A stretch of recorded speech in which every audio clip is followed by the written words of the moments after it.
when we're inundated with the shadows and the dense frequencies of the human consciousness and the unconscious, and that's all we're seeing is that shadow coming up and to the light, we might forget what we're doing here. We might forget who we are. We might get lost in that shadow and start to get mired in it.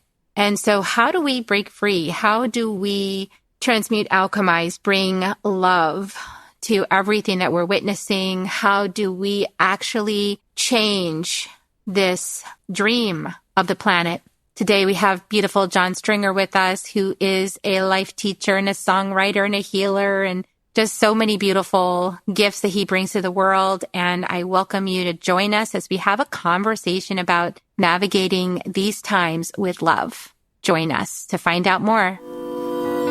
Soul Nectar Show, the Soul Nectar Show. You're invited, delighted to discover who you are. Anything is possible if you believe. So join us on this beautiful journey. Soul Nectar Show, Soul Nectar Show.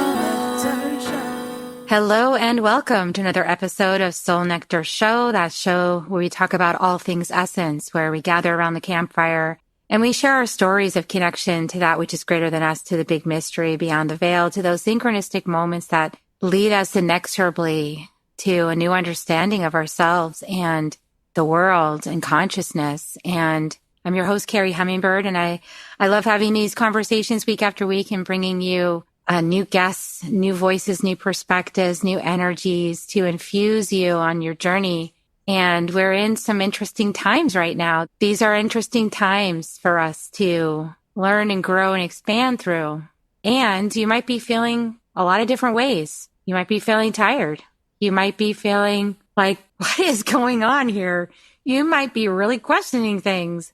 You might be feeling excitement. You might be seeing some potential start to open up. You might be excited about what comes next. And you might be feeling all of that in pretty much the same minute.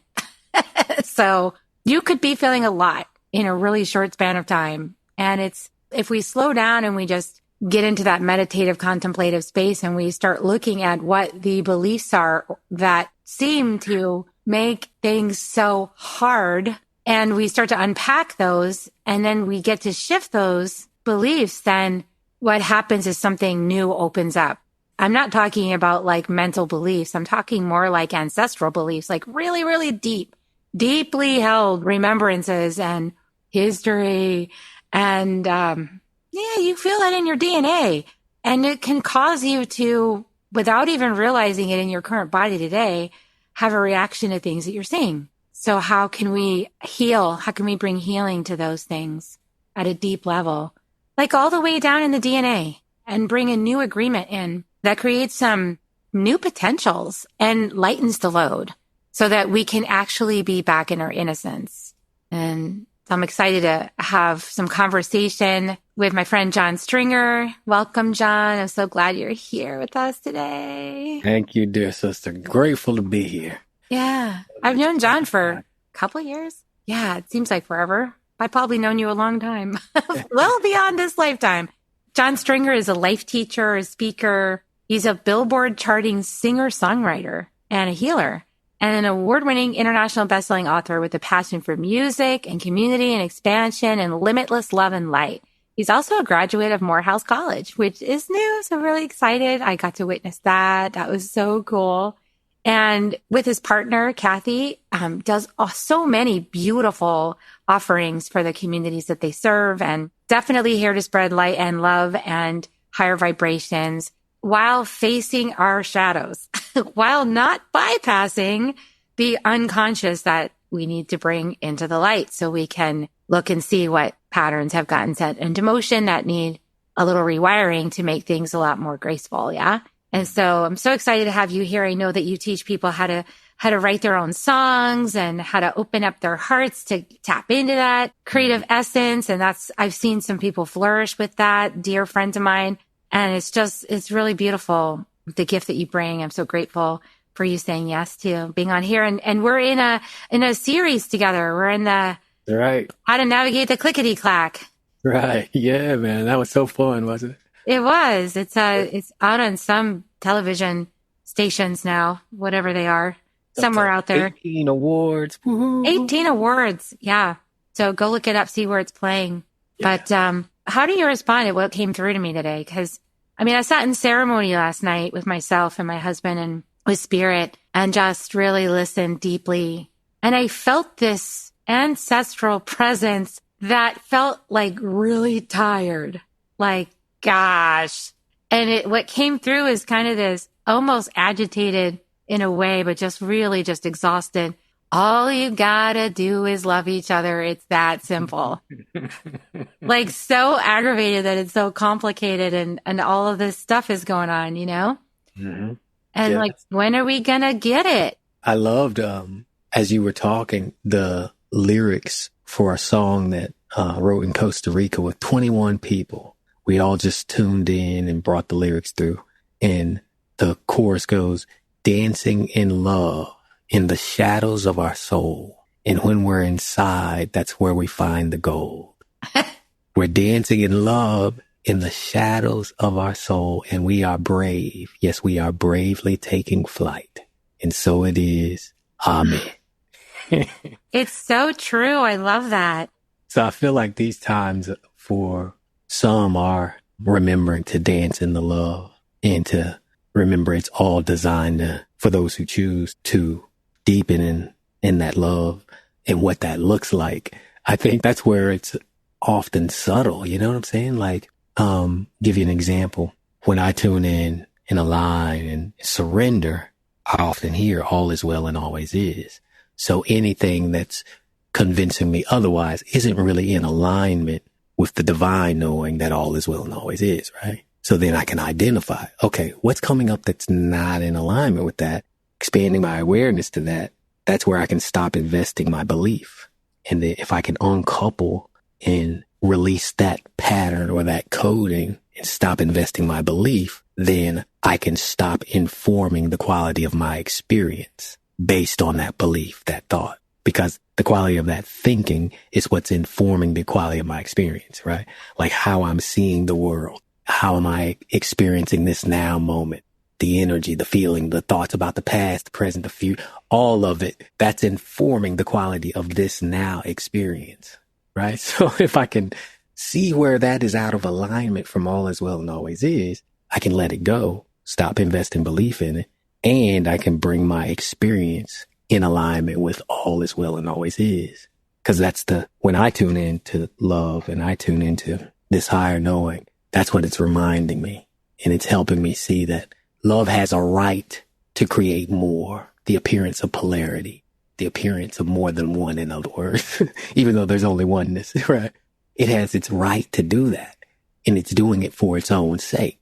And as an extension of love, if I can come into harmony with all is well and always is, then I can receive and accept it all without creating the experience of suffering. However, the key becomes that awareness of seeing where am I out of alignment with that principle or with that knowing. And it often takes surrendering to that love or to that higher level and often subtle level of consciousness to show me where I'm out of alignment, out of sync. And that's what I've been finding is so freaking subtle. I mean, it's almost trippy. I was cracking up yesterday because I was like, wow, even something as simple as I need to work out more can activate a quality of experience of lack and suffering because I got to go get something I don't have. And it's a firm belief. I'm out of shape and there is a state of physicality I want to be in, but I'm investing a belief in this lack that all is not well. Now, it's different to look at my body and be like, I'm grateful for this body, even though it's aging, even though it doesn't look like I used to look. I'm so thankful for it and how it's functioning. And I want to take care of it and give it love. And I send it love now. And I want to even imagine it functioning at its highest place. And then moving from this place of I have and moving into, I'll take it to the gym and do some cool things and enjoy versus I don't have and I'm trying to get, you know what I'm saying? that subtle quality of thinking and state of inner being is the difference between suffering and fulfillment, vibrational fulfillment, even though it's the same action. I'm going to the gym, but a different quality of experience.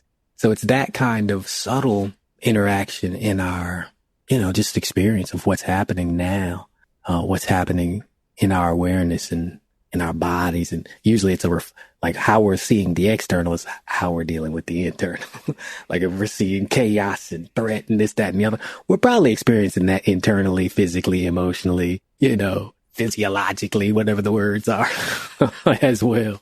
So if we can uncouple that pattern internally, we can start doing the same externally, or sometimes it works in reverse where we see the external as the reflection and we start doing the healing work to begin to accept and see perfection. And then we can bring that internally. So it can work either way. So that's what I've been experiencing and doing, and just uncoupling the way I see life as, do I trust life fully? Do I really believe there's lessons here for me to become a true expression of that divine love that knows all is well and always is? And if so, then where are my growing opportunities to let go of stuff? Not to necessarily, get something I don't have, but to get the stuff out of the way that's blocking me from expressing what is there. These beliefs. And like you said, the ancestral stuff and some of our, I believe, ancestors are waiting for us to remember that we are the divine expressions of their will and their desires and their dreams. We're that already. And they're like waiting for us to wake up to the freaking beauty and perfection of where we are now and the infinite opportunity to express, like, look, we were dreaming of this day that you would be what you're doing now. Wake up. So, yeah. And gratitude for it as well.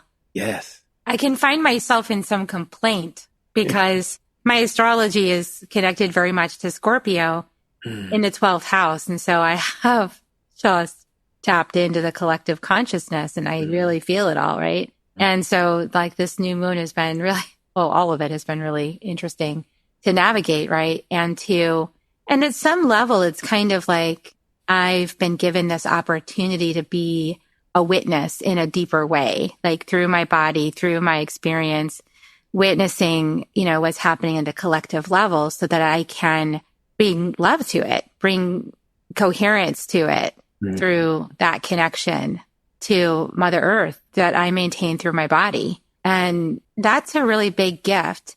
And it requires a lot of discernment. And so this really applies to anybody who's empathic, because you've got a really important role, is to feel it all, but not get lost in it. Now that's the difficult thing, because if you're one of the ones who walk in the night, and I mean, in the, the subconscious, the unconscious, in order to be a witness to what's in there so that it can be brought to the light, you can get lost in there. You really can. It's like forget the light. You could forget who you are. And that's why we need others that are doing different roles, that are maintaining that high frequency and coming to join us and saying, remember, don't forget, we know you're over there in the dark. We love you. You're doing great work. We appreciate you. I love your analogy because it's like deep diving. What's the thing that keeps you conscious when you're deep diving, keeps you, you got your suit on and you got that oxygen line and the different things. It's like a lot of times we do that deep diving and it's easy to forget to take the oxygen line. To me, the oxygen line is that alignment with source, that ability to bring in the higher level of consciousness to the depths, because it's almost as if I love that you brought it up, because it is necessary when we're doing healing work to bring presence to these lower levels of consciousness. People think that we're trying to just get rid of them. No. You're integrating. I've asked God about that, and I was like, no, we're not leaving it. It's like kind of like No Child Left Behind thing. Yeah, exactly. I've tried. I'm like, but wolf pups, when they have one that dies, they just go, I'm sorry. And then they let it die and then they move on. There you go. And the answer was no. So we're in it, you guys. Like, it can be really agitating sometimes, The crazy thing is, it's like the tree. The higher the branches, deeper the roots. Expansion isn't a one-way direction. That's what, we forget that, I want to get the highest levels of consciousness and love and this, that, and the other. and escape all this stuff. No, it doesn't work that way. You expand in all directions for integration. Integration is so you stop creating the separation. So the polarity of this high and the low, you create oneness in, and you dissolve this illusion of separation, thinking that this is good and this is bad. You begin to bring presence to it all. And then you bring acceptance, and you begin to see the perfection of the yin and the yang, or the quote, polarity, duality, whatever. Now, I should say, that's for the people that's on that path. You know what I'm saying? Not everybody's trying. Not everybody's going there. Yeah, Okay. not everybody's here to do that for this lifetime or whatever. But for those who are seeking that middle way, that harmony, that wonderful opting out of the suffering and the loops and the never ending cycles of, lack and all of that stuff. For those folk that are on that path, it's that integration, that expansion in both directions, right? Or all directions. And then as we do that, what I found is when you're going into the depths, you're bringing the high frequency with you, but you have to stay aligned and connected to it. I think of it almost like a bucket analogy, right? You have this bucket of energy that is heavy, and there's these buckets. And in order to discover the lesson and see the perfection, you have to stick your head in. But you keep the lifeline to the oxygen as you stick your head in. The oxygen is the higher level of consciousness. So you're breathing it in and listening as you stick your head in this heavy, dense bucket, and you go to the bottom so you can read the message at the bottom, right? And when you read the message at the bottom, that dissolves the bucket, and then it begins to allow that energy to do what it needs to do. It doesn't, like, the energy doesn't disappear, it just dissipates. So it's not stuck in creating a block. So the block dissipates and dissolves because you've read the key. Oh, boom. This is, okay. That's what, but what's enabling you to read it and keep your senses is that connection to the higher level of consciousness. You bring that to the lower level, not get stuck in the lower level. A lot of people get stuck in it, triggered in it, and that's all they see. And so their entire experience is that, So that's the way I've learned to navigate these blocks and bring awareness to them, is ensuring I'm staying connected to the knowing and listening to the knowing and letting that navigate versus the lower levels of consciousness that can only see about that much, right? It's like looking through you're trying to go in this bucket and all you can see is this. Well, if you expand your awareness through the breathing, through the practices that allow you to stay present with that higher level of consciousness, you can bring that in and see clearly and then get the lesson. Now what's the lesson? Well, that's for you to figure out. It's going to be whatever it's supposed to be from that higher level of consciousness. But to me, that undoes the coding, the block. You need the higher level of consciousness to undo the coding or to undo the limited conditioned thinking, the conditioning. It's like it unconditions it, unlocks it so that it can dissipate, and you're no longer running this almost like a hacker's code. Like you go in and remove the virus or remove the code. That higher level of consciousness does that work for you. Like you don't even have to do it from this level of personality. You're bringing in that amazing technology that does the work for you. But it's your job to stay aligned with it and listen to it and allow it to do its work and to kind of let go of the beliefs in your own personality and, Yeah, letting go of the beliefs in your own personality. And it's even like beyond that, because we can have soul experiences that leave those samskaras, those wounds, that those can perpetuate for lifetimes until we're able to. It depends. If it's really painful, then it takes some time for that to heal to the place where we can accept the wisdom of it and let it go. For me, I'm deeply connected with, for example, Native American, Indigenous in my heart, and had a past life with that on the Trail of Tears. And so for me, it's taken a while to move through the grief of that and to allow myself to be open to a new reality. So like releasing that grief. And in my meditation last night, I saw like when you look at the tree of life, it's got all of these woven strands that are like the hair that we weave from the Native American perspective. And it's just the ancestry. You could also think of it, I guess, like DNA strands, but it's It's this history of humanity that lives on within us. And it's the pathway through which we walk to become who we are becoming through the lessons, through the incarnations, and through the wisdom that comes in. And so we're not like going to cut the hair. So we've got to be able to come to peace with all those strands, Bingo. all those lessons, all those experiences without holding on to it, because it's always going to be there. Like it runs through our DNA. So it's not going anywhere. It's always going to be there for us. And we don't need to hold on to it. When we hold on to it, it creates that tension. Yeah. That wrong and right and judgment and blame. And they're in the story now. And, you know, it's hard to let go of. I had my own journey with that. It is very challenging to come to peace. Yeah. That's my journey too. Many of us are. For those who walk that path of integration, we inevitably go through that reconciliation of the timelines and begin to see those lines, ancestral and the like, as the tapestry. And then we begin to expand and let go of the separation so we can see the beauty and the perfection and receive the artwork of it, right? And see the ingredients of it, like how these ingredients were necessary to birth who we are, where we are, and the opportunities we have and the lessons we're here to experience. Like without them, it wouldn't be possible. Great example for me was the healing work I did with subconscious stuff I had suppressed as a child, things that I had experienced and forgotten about, couldn't remember childhood and all that stuff. Common story. And kind of how our psyche deals with things, of compartmentalizes. And like, I knew when certain topics would come up, I'd feel this emotion and want to cry, but I wasn't conscious of where it was coming from. And then when the topic would come up, I would just suppress, like, no, it couldn't be. Just incredible denial and an absence of conscious memory of these things. Then I finally heard to get help. And it took 3 sessions to finally lean all the way in and to allow myself to remember and see it. And it was painful, but it was like going into the bucket. But I had a lifeline. I had help.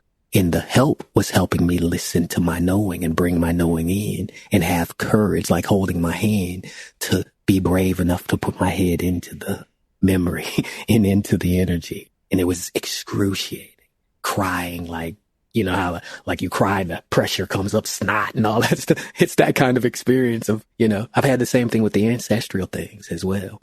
But what I'm getting at is the process isn't any different. In order to heal it, we must feel it. We must bring our presence and our awareness to it. And then as we do it, to truly heal it, it's not a healing of changing what happened.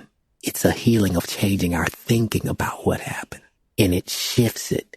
And what I was able to see is what happened. That whole time love was with me. It showed me the energy and the presence of the divine being part of it all. And even though those things, I was never a victim and I was never alone. And even though I'd suppressed and felt victimized and all this other stuff, it healed that, changed my thinking. And all of a sudden, the things that occurred, I had a pleasant feeling because love was always there for me. And I wasn't separate from it. It was the most healing thing. And now I look back at those memories I had suppressed and it like transformed it into something beautiful. And even the individual that was involved, it transformed my seeing of that person. And to be able to forgive and to give incredible love to them and even gratitude for what occurred. It's the weirdest thing. Like, it doesn't make sense to me. I can't articulate it. All I know is now when I have it in my mind now and I'm looking at this energy and it's pleasant and there's a bliss to it, which makes no sense. However, what I'm constantly told is everything is happening for us. And if we align, there is dynamic bliss. Not the bliss we think of, that's this, but whatever happens, there's a form of bliss to receive it as the oneness because it's happening for us. And we're not the victim or the victor. We're all of it, right? And when we come in harmony with that, we begin to receive that dynamic bliss. And there's no more judgment. There's acceptance. There's no more polarity. There's seeing the perfection and the interconnectedness, the integration of it all. And so we begin to see the timelines as the tapestry. And we begin to expand our awareness instead of stuck in this limited conditioned misperception of what happened. It comes into harmony so we can see it from this divine level. And it just changes things. So I've had that happen with my own timeline, with my ancestry timeline and continuing to expand, like seeing it for humanity, seeing it for all creation, seeing it in all these different ways. It's like that experience is humbling, feels like just the most immense love and grace, setting us free from suffering by design because we like to suffer. That's the truth. The truth is we like to suffer, but it's all by design. And until you've had enough of the suffering, your desire to opt out of the suffering isn't high enough because you really love to suffer. So you keep doing it. And then that desire to opt out grows and grows and grows. And this is all good. Like, this is perfect. You suffer, bing. Uh-oh, ready to get out. And so now you're looking for ways and practices to remember and wake up. Oh shit, this is just a dream. Oh God, help me wake up. What do I need to do? What do I need to do? And suddenly, it starts to happen for you. And the relief is tremendous. And you have compassion because you know what it's like to forget. You know what it's like to believe in the nightmare. You know what I'm saying? And not remember that there's a way out. And I think that compassion is what allows you to be present with others suffering in a way that doesn't amplify suffering, but brings peace. You bring that lifeline, you bring that light, that alignment, that presence, and you're able to emanate that so that it brings harmony in the presence of suffering. And you remind others, like that light, that embodiment, that integration reminds others, kind of like you're glowing like a puzzle piece, and then their edges start to glow. The resonance, because it's in them too. And it's a frequency. It's really about creating these pockets of coherence and then just keep like expanding those pockets of coherence until the frequency lifts to such a place as like, it's just so hard to resist it that you just kind of fall into it. I feel like the waves, right? Yeah, because, one of my teachers, Alberto Vialdo, he said that the shadow doesn't have any real power of its own. It only has the power that we give it. But like the power that we give it is important for a while because almost like that walk through the valley of the shadow of death, kind of experience we've been having the last couple thousand years. That actually is, in a way, it's really important because you have to know what you don't want before you can really figure out what you do want. It's almost like the opposite, right? You've got to experience what you really don't want and learn from those things. So you learn your lessons about how to stop creating that, and then you get to ask, what do I want? Well, that's the next part that I feel like we're heading into in New Earth is like, how much could I expand my imagination based on what I know? Because I'm not leaving my wisdom behind. My ancestry is right with me, but I'm also not going to be constrained by what happened in the dark night because I know that the sun is here. And so we can choose anything, like anything is possible is what Hummingbird says. Yeah. So it teaches us anything is possible. This little bird like migrates from South America to North America with like, has to eat every 10 minutes or something. And it somehow makes it finds the food. How does it do that? Because anything is possible. So we get to create anything, but in order to see the potential, we've got to heal from the shadows and the things that we are still holding on to. That were just, like you said, part of the tapestry of our collective creation up until now. But we don't have to stay here. Bingo. And I think so many of us are ready to move on, but we've got a segment that's still tussling about in it. And that part, for me, feels like, and it triggers the impatience. That's what I was told last night in my contemplation. It's like, there's your impatience. And I'm like, can't we just let that wolf cub die? It's really dead anyway. Like, come on. Come on. Like, not everything's going to survive. Like, this is the lesson of nature. But I was like, no, we can't. And my ancestry also felt like I felt a lot of like, just like, how much longer kind of energy? Because, I mean, it is a dark night. It's been very long. And those of us who have been holding space for this are tired. Yeah. I think the exhaustion often comes from our resistance, though. Not just the resistance, but meaning, because I feel it too. Oftentimes I will get to the place where I am, perfect example. Woke up this morning. I followed my guidance last night, what to eat, different things like that. And woke up this morning and I had this feeling in my body like there was like toxins all throughout my body, into my mind. And my eyes are a little red. And I was like, man, something I ingested did not have a great experience. And I could feel it in my veins and just felt kind of like I was on fire, right? And I'm like, okay, I'm not enjoying this. So I'm immediately going into my meditation, do my practice. And finally, once I'm done, I'm hearing to go drink baking soda and water. I drink a teaspoon of water and baking soda. Then I have my typical thing is water, key lime juice, and sea salt, coarse sea salt. And I mix that up and drink. So I drank that second. And then I had my sea moss tea, which is a yummy concoction, right? But all that to say, within 5 to 10 minutes, I was feeling great. And of course, I was expelling what needed to be expelled. But I was back and I'm just listening to what's mine to do and how to navigate it. Now, had I not been tuning in and listening what's mine to do, it might have been a more challenging thing where I'm resisting this feeling like, crap, I followed what you told me to do last night. I listened to my why. Why is it like this? Why? And I'll be exhausted. I didn't want to get up. You know what I'm saying? I'm tired. I'm feeling my eyes are puffy. I'm like, what's going on? But I think that ability to trust and know that all is well, when we apply that to whatever life is bringing and we tune in and listen, it stops the resistance, the judgment, and stops the wasting of energy. And then it leads us into harmony and how to navigate what's happening in a way that's not a threat, in a way that accepts it to be exactly as it should be, even if we don't understand.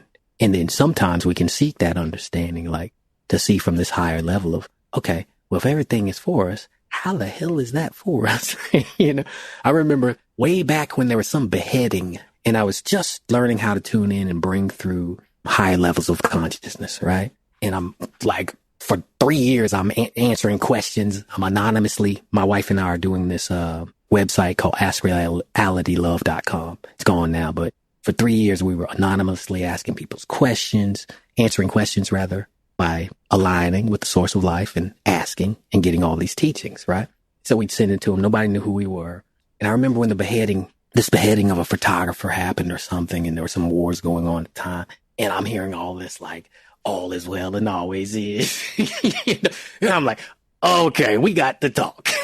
Yeah. Like, this to me does not look like all is well and always is. This is tragic. How are you telling me all is well and always is? Like, what the Sam Hill is going on? I think this was after 9/11 even, sometime after, actually years after. So I was kind of referencing 9/11, referencing all these things. I'm like, when people get, murdered and molestations and all this crazy crap, how can you say all is well and always? My ego was like, hell no, I'm not accepting that. That's bogus. But I'm tuning in and sincerely wanting to understand. And two things happened. The first was the explanation or realization that I don't know what happens in those situations, in the midst of the beheading, in the midst of the tower crumbling, in the midst of, it was even showing me this plane that was exploding and being there and like what happens. Like I was being shown these things and I'm being shown that I don't know what's really going on and that there is no separation and that what happens with spirit when these things happen and all this stuff. So it was just showing me that I had a lot of assumptions. It was uncoupling the assumptions to help me understand love is never like all of a sudden absent and disappears, right? Oh, when people are going through this, all they experience is suffering and there's an absence of love now and love has disappeared and this evil has conquered love and this, that, and the other. That's just naive ignorance. Like, I don't know what I'm talking about and believing in. I'm believing in this separation that's just not true. And so when these things happen, it first showed me that some of the things that take place during these times, but then was also showing me that this was designed in many ways. But even at this highest level, these things are designed from the beheadings to the most evil thing you can think of. There is something going on. And yes, there are nefarious forces, but these nefarious forces are part of our consciousness, part of all consciousness, which is oneness. So you can't separate, nefarious and benevolent. It's like, it's all part of our consciousness. So it's showing me all of this and then leading me to recognize unless I align with that oneness, I'll never harmonize. I'll never see the perfection. Unless I surrender this egoic demanding of it being another way and I know better, unless I let go of that ignorance and release that adamant belief, then I won't see. And so I asked for help. I was like, I don't know how to release this. Help me release this belief in this polarity. And see, I kid you not. It was like a rug being pulled out of my body, out of my being, out of my energy, just got yanked out. And ever since then, I've never believed in evil anymore. I believe in nefariousness, but the judgment of evil, I just don't believe in it because it said, yes, we have nefarious and we have benevolent and all of that, but it's all one. There isn't truly no evil. That's a human construct to create judgment and separation, good and evil, right? A polarity that we believe in. And thus we create this division and this dividing line that doesn't really exist. And because of that, does that mean, okay, if there's no evil now, well, then anything can happen and everything's okay. Well, it already does. Like if you could control stopping that, that'd be great, but you really can't. All you can control is how you think about it and where you access the level of consciousness that you invest your belief in so that you can navigate it. And once you give up the belief in that polarity, it stops being as exhausting because now you're in harmony with it. You're flowing with it and you're seeing it. And it's not that it goes away. You just transcend the suffering of it. Almost like, okay, I want to get rid of horror movies. They're wrong. This, that, and the other. They're evil. And this, that, and the other. Okay, well, you can fight that genre, but it still exists. It's existed throughout time. And you only like comedy and rom-coms, right? You damn everything else. Okay, well, if you navigate that way, what ends up happening is you create this separation and you don't see the perfection of it all. You believe that only this is real and that is wrong and unreal. And therefore you create this fraction of suffering and you don't get to receive the harmony and the balance. So you're disrupting your own experience. And as soon as you wake up and say, oh, they're all just movies. They're all just genres, like every action. Because the reality is there's only one this here. It's all a freaking movie. We take it so seriously. You know, we believe so adamantly how real it is. The ego believes it's all so real. But when we wake up and realize it's just a movie, now we can navigate to any genre we want without the suffering and enjoy it and see the beauty and the art of it. Be like, oh, okay. I never really had to stay where I was. That was just for a time. So anyway, that was a lot. Yeah, no, that's beautiful. The only thing I would add to that is that sometimes when we get to that awareness, we sort of retreat from the world in a way, right? Like go, well, what's the point of doing anything if it's all just not real anyway? And these things are just going to exist anyway. And I can't really do anything about it anyway. And I see a lot of spiritual people getting like caught in that little eddy. And I feel like that's not the point. The point is to contribute your voice, your energy, your love, your heart, your creativity in whatever way your soul feels inspired to create on this tapestry of humanity. Like that actually is really important because without your voice, without your love, without your generosity, without your creations, it could be that people don't realize there is another alternative to horror movie. So it is important to get involved and to contribute your voice and your energy and your love and your guidance and your presence. And also, I think that for me, I've noticed when I do that, it gives me that opportunity to see even more deeply, like, where am I still, exhausted? Where am I still, right? Like you're saying, like in resistance to this particular energetic existing. Bingo. I think this is why Mother Teresa said she's never against anything. She's only for what she's for. Yep. I think that's really good advice. It's like, be for what you're for. Be for it. Go for it. Be it. Shine it. Sing it. Create it. That's the difference between and resistance and fulfillment. What you're for is an energy of fulfillment. It brings you alive. It's like your passion, It's this gratitude frequency and all of this stuff. Totally different than lack and judgment and resistance and all that. Just so that quality of action, thinking, and investment of time and energy, that creates a different experience, a fulfilling experience. And like you said, like when you can do both, like when you can go down into the shadows, like it hooks your attention and you go, okay, I'm going to bring my presence to this. And you go down and you're looking at it, and I like to think about like taking a bucket of it and lifting it to the upper room and going, let's sort the wheat from the chaff here. Like, what is this actually, like sifting it, to get the gold out, putting my pan down there, scooping it up and going, okay, where's the gold? You got to keep bringing the water in. Right. And then you find, it's like, okay, I'll keep that gold. And then that gives me the wisdom to know how to because again, I'm sorting what I don't want from many lifetimes, right? Many experiences. This is no longer what I choose. What do I want? We get to do both. We get to say what I don't want anymore. I'm done. And what do I do want? And that's the fire ceremony and the water ceremony. It's like, what do I want? What do I not want? We get to choose. That clarity is part of the design, like the celestial blueprint where we choose your own adventure. We've already chosen our own adventure from the celestial blueprint side of things. And now we're down in the adventure, choosing at this other level, just like you said, of experiencing the contrast, developing the desire, and then creating the clarity, like you just talked about. That clarity, I have maintained, I believe, brings us to the knowing. There's a difference. Some people think that, if you only have faith the size of a mustard seed, you'll move a mountain. I believe the faith that's the size of the mustard seed is the knowing. It's not just the belief. I believe can have you going the wrong direction or be in alignment with the knowing. It can be either. However, the clarity that comes from looking at the contrast, knowing what we don't want and what we do and don't want, that's aligning us with the knowing. Someone called it the soul's knowing recently. I was like, I like that. The soul's knowing. When we get in alignment with that clarity, we activate something that I've seen happen. Quick story. After dating a lot and having a lot of crash and burns, I remember the day on July 9th, 2003. I was writing in my journal and I was writing the things I liked and the things I didn't like about all my relationships. Because I was just like, I'd learned the Benjamin Franklin method. That's what they call it, pros and cons. But a better name for it is pros and cons method. In the military, they taught me how to do this, right?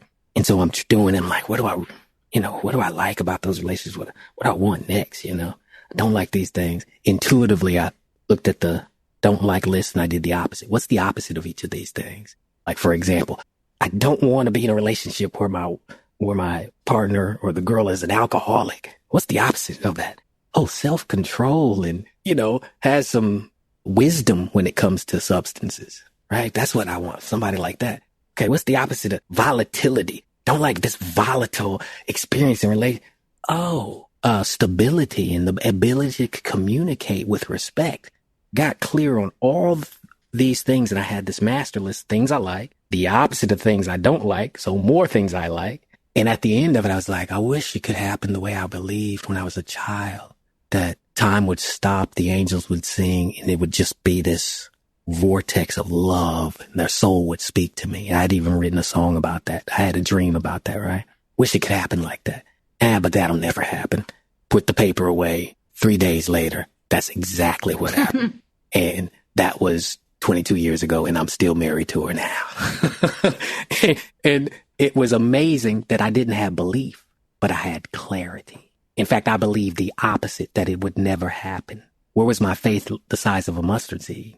The fact that I got clear.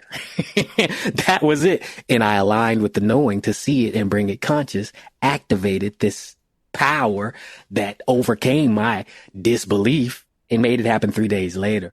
That to me speaks to what you just said about our ability to choose and get clear. If we just get clear, know what we want, what we don't want, there's a power that honors that. It's also in the book Think and Grow Rich that inspired the movie The Secret. To the degree to which we can get clear, the universe responds.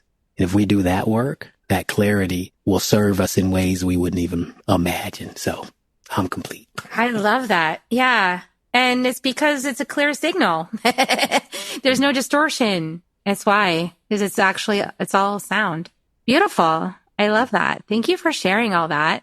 I know that you sometimes offer some songwriting workshops. I don't know if that's always going on or if you have some other way for people to connect with you to get started learning about you.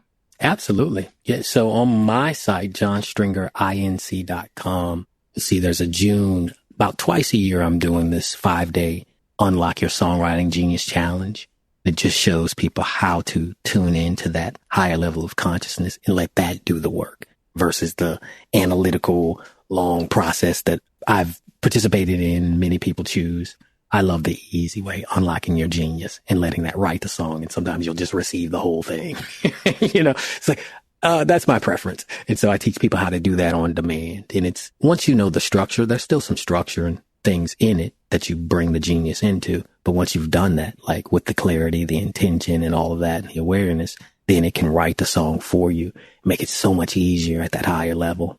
So I teach people how to do that, and you can apply those same things to your life. Like, it's the same practice I use every morning to ask what's mine to do, what's mine to know, what's mine to affirm, and what's mine to visualize. Every morning I do this exercise, right?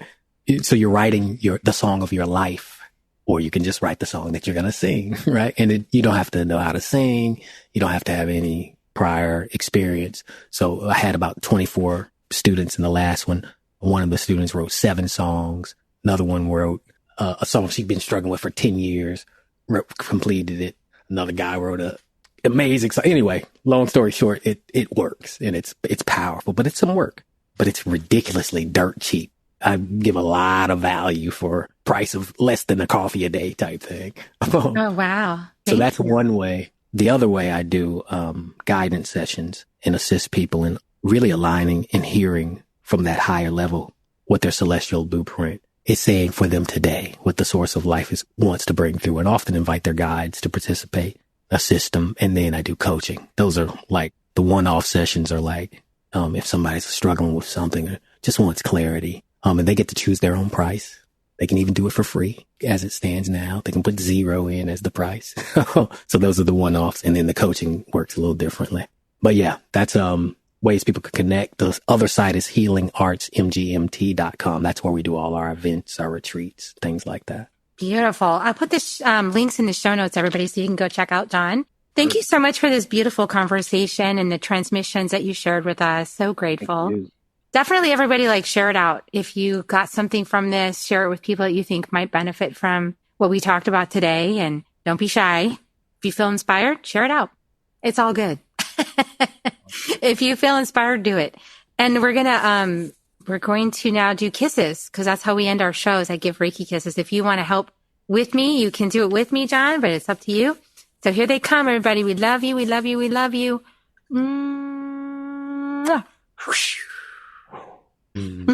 Love that. And we'll see you next week on Soul Nectar Show, everybody. Bye for now. If you found even one gold nugget in this episode of Soul Nectar Show, will you do us a favor?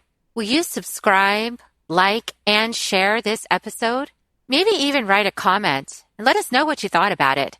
We really, really want to engage with you at a much deeper level. Let's be part of community together. Have a great week, everyone. Bye for now. To dive in deeper to nourishing conversation, visit soulnectar.show. Soul Nectar Show. Awaken, Nectar Show. Take a sip from the drip of nectar, from the source of who you are.